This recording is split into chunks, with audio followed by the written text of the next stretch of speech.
नमस्कार साथियों, मैं राधा मोहन आपका फिर से स्वागत करता हूं आपके अपने YouTube channel Radha Mohan sir में। दोस्तों, आज हम एक अलग ही चैप्टर की बात करने वाले हैं और ये चैप्टर जो है अगर मान लीजिए देखा जाए तो आपकी पिछली जितनी भी एग्जामें हुई है इनमें सभी में इसके प्रश्न देखने को मिले। साथियों, ये ऐसा चैप्टर है जिनको यहाँ पर पढ़ाते टाइम भी बहुत मुश्किलों का सामना करना पड़ता है, क्योंकि इनकी डायरेक्ट ऐसे चैप्टर की डायरेक्ट जानकारी आपको जो यहाँ पर बुकों में नहीं मिलेगी, यानी उसको हल करने के प्रश्न के जो डायरेक्ट नियम वगैरह होते हैं ऐसी कुछ विषय वस्तु नहीं मिलेगी। ऐसे सवालों का जवाब देने के लिए आपको कुछ बाहरी नॉलेज का होना जरूरी होता है। ऐसे सवालों को हल करने के लिए आप अगर मान लीजिए तार्किक रूप से आपका माइंड जो है अगर विकसित है तो ही आप सवाल को समझ पाओगे और उसका जवाब दे पाओगे। यहां पर वैसे देखा जाए तो ये प्रश्न बहुत आसान होते हैं। साथियों, आज हम थोड़ा सा चर्चा कर रहे हैं, एक अपना चैप्टर है कथन एवं तर्क। कथन और एक तर्क, जिसको हम इंग्लिश में बोलते हैं स्टेटमेंट एंड आर्गुमेंट, ये एक ऐसा चैप्टर है जिसके आपको लगभग पिछली रेलवे की एग्जाम देख लीजिए, आप चाहे एसएससी की देख लीजिए, चाहे आप किसी और प्रकार की एग्जाम देख लीजिए, सभी प्रकार की एग्जामों में इनका एक सवाल आता है। अब ये कुछ चैप्टर ऐसे हैं जो एक दूसरे से मिले जुले हैं। कैसे? जैसे यहां पर हम कथन और तर्क की बात करें, इसी से मिलता जुलता एक चैप्टर होता है हमारा कथन और कार्यवाही, एक होता है कथन एवं पूर्व धारणाएं, कथन एवं कारण, कथन एवं निष्कर्ष, और ये सभी एक दूसरे से मिलते जुलते हैं। इनमें कुछ महत्वपूर्ण बातें होती है, उनका अगर आपको ध्यान है तो आपका किसी भी प्रकार का कोई भी सवाल गलत नहीं हो सकता। और मैं तो ये कहूंगा कि ऐसे सवाल से आपको बिल्कुल डरने की आवश्यकता नहीं है, क्योंकि ऐसे सवाल को हल करने के लिए आपको किसी नियम की, किसी फार्मूले की आवश्यकता नहीं पड़ेगी। क्यों? क्योंकि ऐसे सवाल बिल्कुल सिंपल सवाल होते हैं, बस उसको पढ़िए, ध्यान से समझिए और समझकर उसी के अंदर से कुछ जानकारी जुटाइए और उसका जवाब दे दीजिए। अब आपके सामने एक यहां पर चैप्टर की हम बात करेंगे कथन एवं तर्क। साथियों, इस कथन और तर्क के चैप्टर की अगर बात करें तो इसमें सबसे पहले एक कथन आएगा। कथन में कोई भी जानकारी होगी, एक तरह से वो आपके सामने एक प्रश्न रखेगा और आपके विचार जानने की कोशिश करेगा। अब यहां पर उसके बाद में दो तर्क आएंगे, और तर्क जो होते हैं, एक तर्क जो होता है वो कहता है कि हां, और हां के साथ साथ उसके पीछे एक लॉजिक सेट करता है। दूसरा तर्क होता है इसमें, यहां पर उसमें वो मना करेगा यानी ना, यानी हम कहेंगे एक सकारात्मक और एक नकारात्मक दोनों ही पक्ष इसके अंदर आते हैं। लेकिन आपको डायरेक्ट किसी भी कथन को पढ़ के और हां और ना के हिसाब से उसके निर्णय को नहीं करना, उसके जवाब को नहीं देना। आपको उस हां ना के पीछे जो कारण छिपा हुआ है उस कारण को समझना है और उस कारण को समझकर उसके प्रश्न का आपको आंसर देना है। साथियों, ऐसे प्रश्नों को हल करने के लिए आपको मैं बता दूं कि यहां पर कोई भी अगर मान लीजिए आपका कथन दे रखा है, सबसे पहले उसने कोई कथन दे रखा है, उसके बाद में आपके यहां कुछ तर्क दे रखे हैं उसने। अब आपको एक बात ध्यान रखनी कि तर्क के अंदर जो जानकारी आती है आपके किसी भी प्रकार का प्रश्न है, चाहे वो अगर तर्क के अंदर जो जानकारी दे रखी है उस तर्क के अंदर क्या होना चाहिए। एक तो सबसे मेन बात है कि कथन का सीधा संबंध तर्क से होना चाहिए, तर्क का सीधा संबंध कथन से होना चाहिए, यानी इन दोनों के बीच में संबंध होना चाहिए। इसका मतलब मैं कहूं कि जिस बात की यहां पर कथन में चर्चा हो रही है तर्क में भी उसी बात की चर्चा होनी चाहिए, वो एक दूसरे से सीधा संबंध रखते हो। मेन बात तो ये। फिर आगे आपको देखना क्या है कि कथन और तर्क के बाद में, जब तर्क के अंदर महत्वपूर्ण बात यह देखनी कि अगर किसी समस्या की बात की गई है और तर्क जो है उसके अंदर उसकी कोई सलाह दी गई है, उस समस्या के समाधान की बात की गई है, वहां पर किसी निदान की बात की गई है, तो आप ऐसी संबंधी अगर कोई भी जानकारी है और वो कथन से डायरेक्ट संबंध रखती है तो ऐसा तर्क जो है वो प्रबल होता है। अब यहां पर तर्क जो होते हैं वो सही गलत नहीं होते, प्रबल और निर्बल माने जाते हैं, यानी मजबूत जो पक्ष होता है उसको सही माना जाता है और कमजोर होता है उसको गलत माना जाता है, आप ये कह सकते हो। इसके साथ ही जैसे यहां पर कुछ और बातें आती है आपकी, यानी इसमें यहां पर कोई भी बात की गई हो और उसके अंदर किसी समाज हित की बात की गई हो, जनहित का मुद्दा हो, साथ ही देश हित की अगर बात किसी तर्क के अंदर कही गई हो तो ऐसा तर्क भी मान्य होता है, प्रबल होता है, सही होता है। साथियों, कुछ ऐसे वर्ड आते हैं जो आपके तर्क को कमजोर करने का कार्य करते हैं। जैसे मैं कहूं कि एकमात्र, केवल, एक ही, ऐसे कुछ शब्द हैं जो आपके तर्क में कहीं भी अगर जुड़ जाते हैं तो आपके वो आंसर को, आपके तर्क को किसी एक पक्ष में ले जाते हैं। तो ऐसे तर्क में यहां पर अगर कहीं भी ऐसा शब्द आ जाता है तो उसको हम निर्बल मानेंगे, यानी गलत मानेंगे, उसको यहां पर आप कमजोर मानेंगे। ठीक है साथियों, तो मैं प्रश्नों के माध्यम से कुछ छोटी आपकी जानकारी क्लियर करता हूं, थोड़ी थोड़ी सी। देखिए, सबसे पहले मैंने एक प्रश्न उठाया है और इसमें एक कथन लिया है और कथन के अंदर देखिए बात की गई है कि क्या नगर विकास प्राधिकारियों को शॉपिंग मॉल के निर्माण को प्रोत्साहित करना चाहिए। और आगे इसने कहा है जिससे परिणाम स्वरूप छोटी दुकानें बंद हो जाएगी। ये वो खुद कह रहा है, हम नहीं कह रहे। उसने ये कहा है कि यहां पर नगर विकास प्राधिकारियों को यानी अधिकारियों को यहां पर क्या करना चाहिए कि शॉपिंग मॉल को उसके निर्माण को प्रोत्साहन देना चाहिए और इसके परिणाम क्या निकलेंगे कि छोटी दुकानें जो हैं बंद हो जाएगी। ये एक तरह से आपके सामने एक प्रश्न रख दिया, एक कथन रख दिया, एक वाक्य रख दिया। अब इसमें तर्क जो है वो आपको समझने हैं।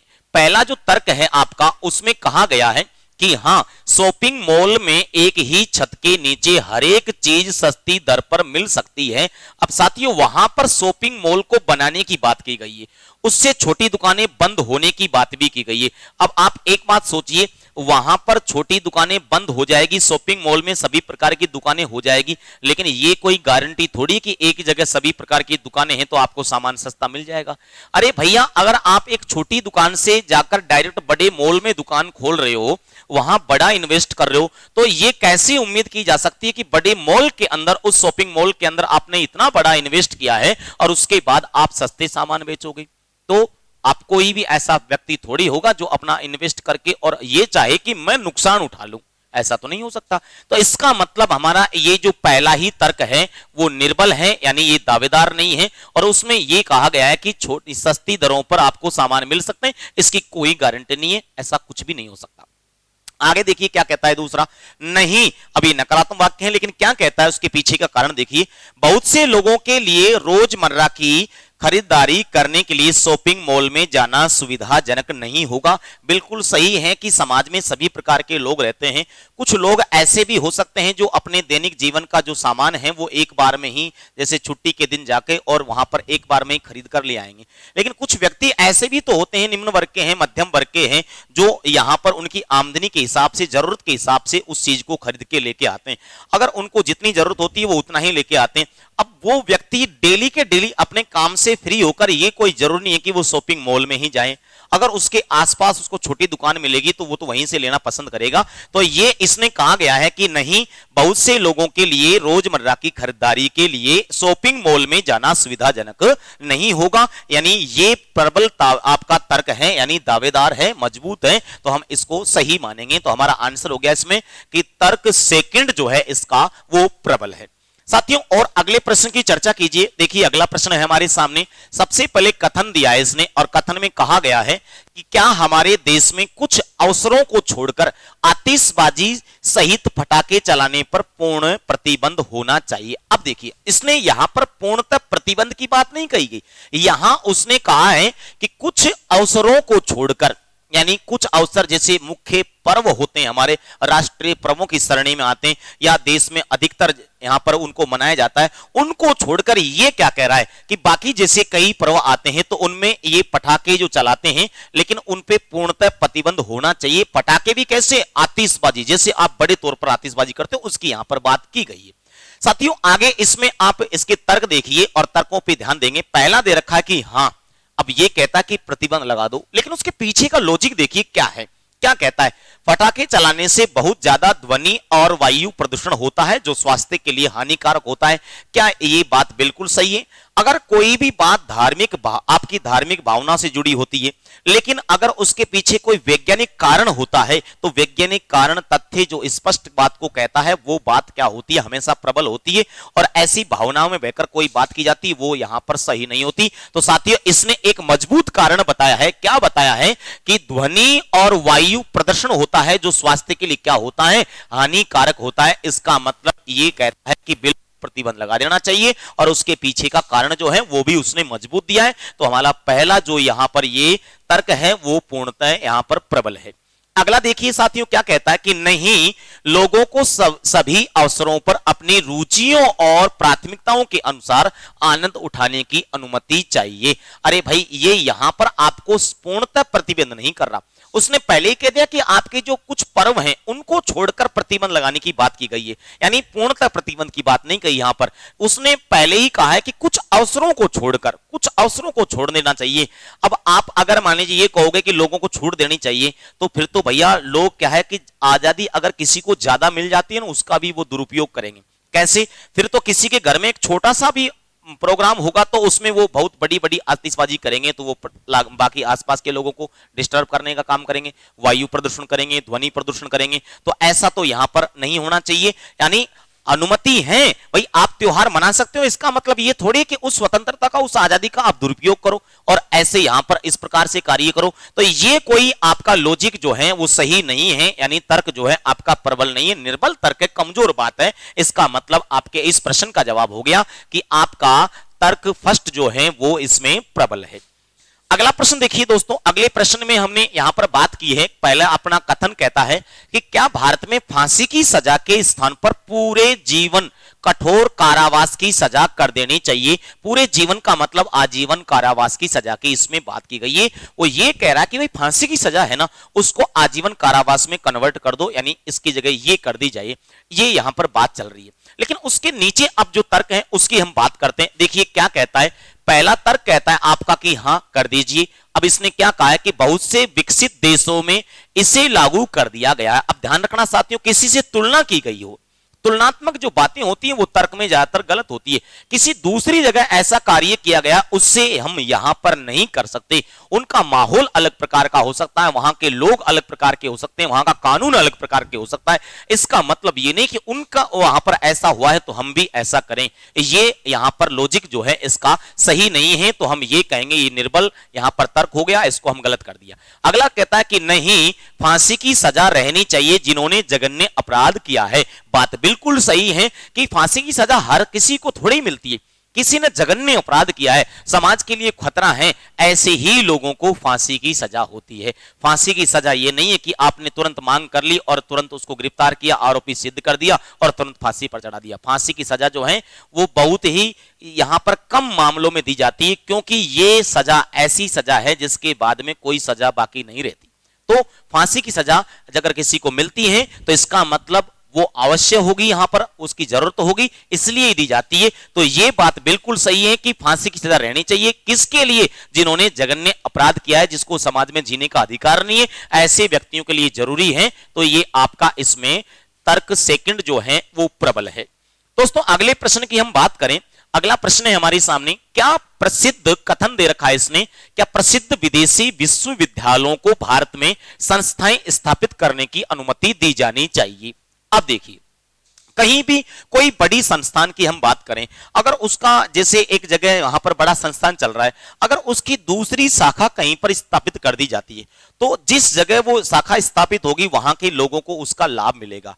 और हर कोई व्यक्ति जो है बड़े स्तर पर वहां पर उस संस्था में जाकर हो सकता है एडमिशन नहीं ले पाए, उसका लाभ नहीं उठा पाए, लेकिन वही संस्था अगर आपके आसपास आ रही है तो आप भी कोशिश करोगे कि उसका लाभ उठाने की कोशिश की जाए। तो यहां पर यह कहा गया कि बड़ी जो संस्थाएं अगर उनकी यहां पर ब्रांचें खोली जाएगी, अगर मान लीजिए देश में, तो सीधी सी बात है कि जो व्यक्ति विशेष यहां जो स्टूडेंट हैं वो वहां जाकर जो ज्ञान प्राप्त करना चाहता है वही नॉलेज उसको यहां पर प्राप्त हो जाएगी और उसका लाभ भी वो उठा सकेगा, खर्चा भी उसका कम होगा। तो ऐसी चीजें होनी चाहिए। लेकिन यहां इसके तर्क देखिए दोस्तों क्या दे रखा है। पहला तर्क है इसमें, हां इससे भारतीय विद्यार्थियों को देश छोड़े बिना अंतरराष्ट्रीय स्तर की शिक्षा प्राप्त करने में सहायता मिलेगी। यह बात बिल्कुल प्रबल है, हम मानते हैं ऐसा हो सकता है, सही बात है। अगला देखिए, नहीं इससे इन संस्थाओं के बीच अस्वस्थ किस्म की प्रतियोगिता होने लगेगी जिससे अव्यवस्था पैदा हो जाएगी। ऐसा कुछ भी नहीं है कि किसी संस्था के यहां पर ब्रांच खोलने से इस प्रकार का माहौल बनेगा, ये सब बिल्कुल गलत बात है। तो हम ये कहेंगे कि इसमें हमारा तर्क फर्स्ट जो है वो प्रबल है, सही है। अगले प्रश्न की बात करेंगे दोस्तों। अगला प्रश्न है हमारा, इसमें पहला दे रखा है इसमें कथन, युवाओं में अपराधों के बढ़ते हुए मामलों को देखते हुए क्या माता पिता और शिक्षकों को सभी बच्चों पर कड़ा अनुशासन लादना चाहिए। यहां पर अनुशासन क्यों लगाया जा रहा है बच्चों पे? क्योंकि अपराध बढ़ रहे हैं, इस कारण से माता पिता और शिक्षकों को यहां पर ये अनुदेश दिया गया, ये आदेश दिया गया है कि आप यहां पर ऐसे अनुशासन लागू करो ताकि वो अपराध से बच सके। तो अब इसके संबंध में हम थोड़ी सी आगे बात करें तो दोस्तों यहां दे रखा है, पहला हमारा तर्क दे रखा है, पहला कि हां बच्चों को अत्यधिक स्वतंत्रता देने से अपराधों के ऐसे मामले होते हैं। बिल्कुल सही है कि हम ये नहीं कहते कि आप बच्चों को पाबंद कीजिए, स्वतंत्र नहीं रखें, स्वतंत्र रखिए उनको, लेकिन अत्यधिक, अगर आवश्यकता से अधिक अगर मान लीजिए किसी को आप स्वतंत्रता दोगे तो श्योर है कि वो वहां पर उसमें कोई न कोई गड़बड़ तो करेगा, इसका दुष्परिणाम तो आपको मिलेगा ही मिलेगा। तो यहां पर भी उसने यही कहा है कि बच्चों को अत्यधिक स्वतंत्रता, भाई स्वतंत्रता मिलनी चाहिए लेकिन अत्यधिक नहीं, और ऐसे अगर ज्यादा मिलेगी तो ऐसे मामले तो होंगे ही होंगे। ये आपका जो तर्क है बिल्कुल मजबूत है, यानी मैं कहूंगा प्रबल तर्क है। आगे क्या रखा, नहीं बदलते हुए सामाजिक परिवेश में बच्चों को स्वतंत्रता देना आवश्यक है। ये भी बात यहां पर सही है कि भाई जैसे जैसे समाज में परिवर्तन आता जा रहा है, आज का समय जिस हिसाब से है उस समय को देखते हुए बच्चों को थोड़ी बहुत स्वतंत्रता तो देनी ही चाहिए। तो ये भी बात हमारी जो है प्रबल है। हम ये कहेंगे कि दोनों ही इसके तर्क जो है वो प्रबल तर्क है, यानी दोनों ही आवश्यक है, दोनों सही है। देखिए दोस्तों अगले अगर हम बात करें, अगला हमारा यहां कथन दे रखा है इसने, क्या राज्य भर में डांस बारों पर संपूर्ण प्रतिबंध न्यायोचित है। अब यहां पर प्रतिबंध लगाने की बात चल रही है, किस पर प्रतिबंध लगाने की बात चल रही है, डांस बार। अब आपको भी पता है डांस बार में कौन जाएगा, कैसे लोग जाएंगे, वहां पर क्या कार्य होगा, वहां पर कोई ज्ञान की बात तो आपको मिलेगी नहीं किसी डांस बार के अंदर, यहां पर आपको कुछ सीखने को तो मिलेगा नहीं किसी डांस बार के अंदर। वहां पर अगर आप जाओगे डांस बार में तो सीधी सी बात है कोई न कोई बुरा आपको लत लगेगी, बुरे व्यसनों में आप पड़ोगे और आप अपना ही नुकसान करोगे। वहां ऐसे व्यक्ति आपको नहीं मिलेंगे जो आपको कोई ज्ञान की बात करेगा। डांस बार में जाओगे दुनिया भर की गलत चीजें जो है आपके अंदर ऑटोमेटिक आ जाएगी। देखिए यहां पर क्या कहा है, उन पे पूर्णतः प्रतिबंध की बात की गई है, क्या ऐसा करना न्यायोचित है, ये बात चल रही है। तो पहला हमारा तर्क कहता कि हां, डांस बारों के चलने से विभिन्न अवैध और आपराधिक गतिविधियों का बढ़ावा मिलता है। ये बात बिल्कुल सही है, क्योंकि डांस बार ऐसी जगह है जहां पर होता ही गलत काम है, मैं तो यही कहूंगा। अब कोई ये कहे कि नहीं अच्छा काम होता है, तो भैया अच्छा काम हमको तो कहीं देखने को ऐसा मिलता नहीं है कि डांस बार के अंदर वहां जा रहे हो, आप शराब पी रहे हो, आप धूम्रपान कर रहे हो, वहां पर आप ऐसे लोगों के साथ में आप वहां पर कारनामे कर रहे हो जिनका चरित्र खराब है एक तरह से समाज की दृष्टि में, तो आप वहां जाकर कुछ अच्छा तो सीख नहीं सकते। और ऐसे जगह बैठोगे तो ऐसे ही लोग मिलेंगे और उससे आपको कुछ न कुछ अवैध यहां पर कारनामे मिलने के देखने को, आपराधिक गतिविधियां संचालित होगी ही होगी। अगला कहता कि नहीं, बार बालाओं के परिवारों की जीविका पूर्णतः डांस बारों पर निर्भर करती है। हम ये भी नहीं कह सकते कि भाई जो डांस बार में जो लड़कियां हैं, जो लड़कियां यहां पर ऐसा कार्य कर रही है उनका पूरा घर का काम खर्चा वो ही चलाती हो, ऐसा भी हम नहीं कह सकते, क्योंकि कोई भी माँ बाप ऐसे नहीं होंगे इस दुनिया में जो ये चाहें कि मेरा बेटा या मेरी बेटी जो है गलत कार्य करके मुझे पैसा ला कर दे। सब यही चाहेंगे कि मेरे बच्चे जो है अच्छी शिक्षा प्राप्त करें, अच्छे पद पे जाएं, अच्छा कार्य करें, समाज में उसका नाम रोशन हो, सब यही चाहेंगे। तो ये यहां पर इसका जो है हमारा तर्क फर्स्ट जो है वो प्रबल है। आगे देखिए दोस्तों, अगले प्रश्न की अगर बात करें तो अगला कथन यहां पर कहता है, क्या देश के सभी प्राथमिक स्कूलों में अंग्रेजी भाषा का पेपर अनिवार्य होना चाहिए। वैसे अंग्रेजी भाषा को आज की दृष्टि में देखा जाए तो सब जगह अनिवार्य कर रखा है, अनिवार्य सब्जेक्ट के रूप में हम यहाँ पर इसको हिंदी और अंग्रेजी को पढ़ते हैं। कई स्टेट ऐसे हैं जहां पर हो सकता है कि हिंदी को नहीं पढ़ाया जाता हो और दूसरी लैंग्वेज, क्षेत्र भाषाएं लैंग्वेज कोई पढ़ाई जाती हो, लेकिन फिर भी जहां तक मेरी जानकारी है अंग्रेजी भाषा जो है आजकल प्राइमरी लेवल क्या और भी नीचे लेवल से ही, नर्सरी लेवल से स्टार्ट कर दी जाती है। और यहां पर देखिए इससे संबंधित क्या बातें हैं। पहला दे रखा कि नहीं, देश के सभी प्राथमिक स्कूलों में अंग्रेजी भाषा पढ़ाने के लिए अर्हता प्राप्त शिक्षक नहीं है, यानी योग्य शिक्षक नहीं है। ये बात हम नहीं कह सकते क्योंकि योग्य शिक्षकों की कमी नहीं है और यहां पर योग्य शिक्षक हमारे पास हैं। तो ये पहला इसका जो कारण है, ये हम तर्क जो है इसको हम कहेंगे ये निर्बल है। अगला कहता कि नहीं, छोटे बच्चों की इतनी कम उम्र में विदेशी भाषा पढ़ने का भार नहीं डाल सकते। ये भी बात गलत है कि आप छोटे बच्चों को अंग्रेजी नहीं सिखाओ और ये कारण कहो आप कि भाई छोटे बच्चे जो हैं अंग्रेजी को नहीं पढ़ेंगे, तो ये भी आपका जो रीजन है वो गलत है। ठीक है दोस्तों। अच्छा साहब, अगले प्रश्न की बात तो मैं ये कहूंगा कि इसमें दोनों ही तर्क जो हैं आपके वो निर्बल हैं।